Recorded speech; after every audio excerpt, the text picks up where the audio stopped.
What's up, Commanders fans? The team is working tirelessly to strengthen the roster, making moves that will help deliver better results in the upcoming season. If you love the effort this team is putting in, make sure to smash that like button and subscribe to the channel for all the latest updates. Now, let's talk about another key addition to the Commanders' trenches. One of the biggest weaknesses of Washington's squad in 2024 was the offensive line, which allowed 50 sacks, the 7th most in the NFL. But Adam Peters and the front office are not letting that happen again.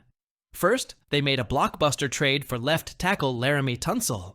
Now they've added another piece to the puzzle, 4-year veteran offensive lineman Foster Serell. While this move might not grab national headlines, it does turn up the heat on some of Washington's underperforming veterans. Serell, who played 35 games for the Los Angeles Chargers between 2021 and 2024, comes in as a depth signing. But don't let that fool you. This move increases competition and decreases the margin for error for the current offensive linemen. With Cornelius Lucas leaving for the Cleveland Browns, Serell is expected to serve as a backup for Tunsil. However, if he exceeds expectations in training camp, some veterans might need to step up or risk losing their spots. One of the biggest concerns for the Commanders this offseason is the right guard position. Starting right guard, Sam Cosmi suffered a torn ACL during Washington's playoff win over the Detroit Lions and could miss the entire 2025 season. That means the coaching staff has some major decisions to make regarding the offensive line. Right now, Tunsil, LT, Nick Allegretti, LG, Tyler Biadasz, C, and Andrew Wiley, RT, seem locked in as starters. But here's where things get interesting. If Serell impresses in camp, it could shake things up. Wiley, who has played some right guard in his career, could shift inside, allowing Serell to compete for the right tackle job.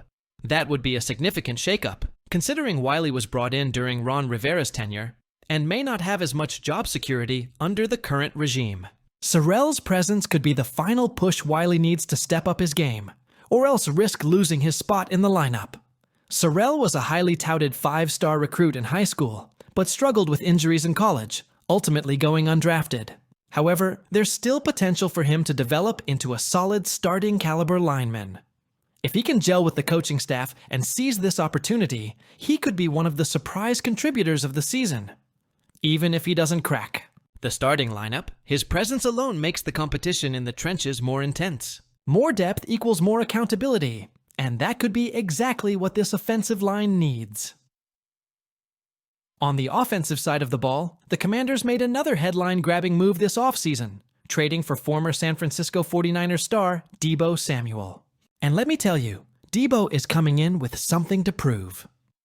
The 49ers sent Samuel to Washington in exchange for a 5th-round pick in the 2025 NFL Draft. It's a fresh start for the dynamic playmaker after a rollercoaster 2024 season where he recorded 51 catches, 670 receiving yards, and 3 touchdowns. Now he's teaming up with Jayden Daniels, the reigning AP Offensive Rookie of the Year, in what could be one of the most explosive offenses in the NFC. Samuel recently spoke about his mindset heading into his first season with the Commanders. "They're getting a motivated Deebo," he said in his introductory press conference. "I'm very motivated. I'm just ready to get back to work. I'm just ready to get around a group of guys, meet with the players, and we just go from there." One big factor in Samuel's excitement: the Commanders guaranteed his $17 million salary for the 2025 season and added $3 million in incentives. That extra vote of confidence has him ready to go all in. "It just kind of shows what they think," Samuel said. "For me, on my end, it's just like, they put this much trust in me. I can't come in here and let them down. I've got to give it my all. I've got to do all the things that I need to do to be the best version of myself when I come here." At 29 years old, Samuel still has plenty left in the tank, and he's set to be the 1B option in the passing game alongside Terry McLaurin. With Samuel, McLaurin, and rookie sensation Jayden Daniels, this offense is shaping up to be one of the most dangerous in the NFC. The 2024 season was a statement year for the Washington Commanders. A surprise run to the NFC Championship game proved that this team is on the rise. But the front office isn't satisfied with just one strong season. General Manager Adam Peters has been aggressive in improving the roster, bringing in star left tackle Laramie Tunsil and wide receiver Deebo Samuel. These moves show that Washington is going all in, and now they may be looking to add another veteran playmaker on defense. Pass rush was an area of inconsistency for the Commanders last season. While the defense improved as the year progressed, there were moments when the team struggled to generate consistent pressure. The addition of Deatrick Wise Jr. and interior lineman Javon Kinlaw bolstered the defensive front, but the edge rush remains a position that could use more firepower. Could former Patriots and Falcons pass rusher Matthew Judon be the answer? According to ESPN's Bill Barnwell, the Commanders could be a perfect landing spot for Matthew Judon.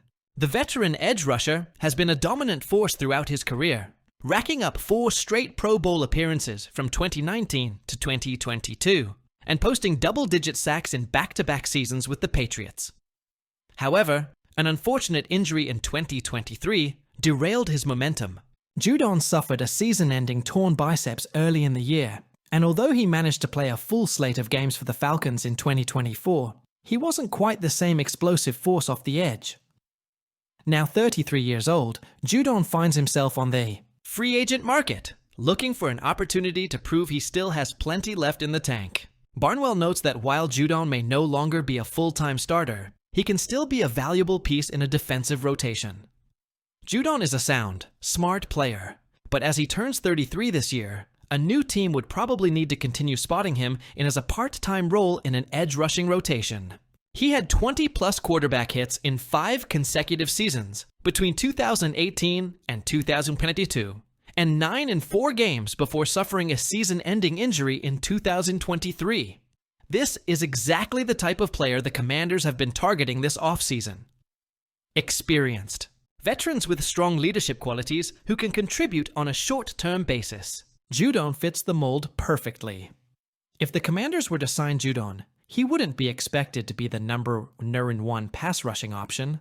Instead, he would serve as a rotational edge rusher, complementing the existing talent on the defensive front.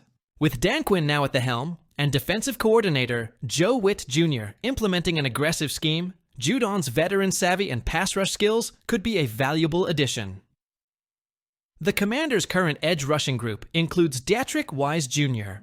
and Jacob Martin, but there's room for another proven playmaker. Judon's ability to provide depth and leadership while mentoring younger players would make him an ideal fit. Judon is at a stage in his career where he likely won't command a massive contract. A 1-year, incentive-laden deal could make sense for both sides. The Commanders get an experienced pass rusher to help solidify their defense, and Judon gets an opportunity to prove he can still be a difference maker on a playoff contending team. Washington currently has limited draft capital, holding just 5 picks in the 2025 NFL Draft. Bringing in Judon before the draft would provide flexibility for Adam Peters, allowing the team to focus on other positions rather than feeling pressured to use a premium pick on an edge rusher. Commanders fans, what do you think about these moves? Will Foster Serell make a real impact on the offensive line? And are you excited to see Deebo Samuel rocking the burgundy and gold? Drop your thoughts in the comments. And before you go, don't forget to smash that like button and subscribe to the channel so you never miss out on breaking Commanders news. We've got a huge season ahead, and we'll be here covering every step of the way. Hail to the Commanders!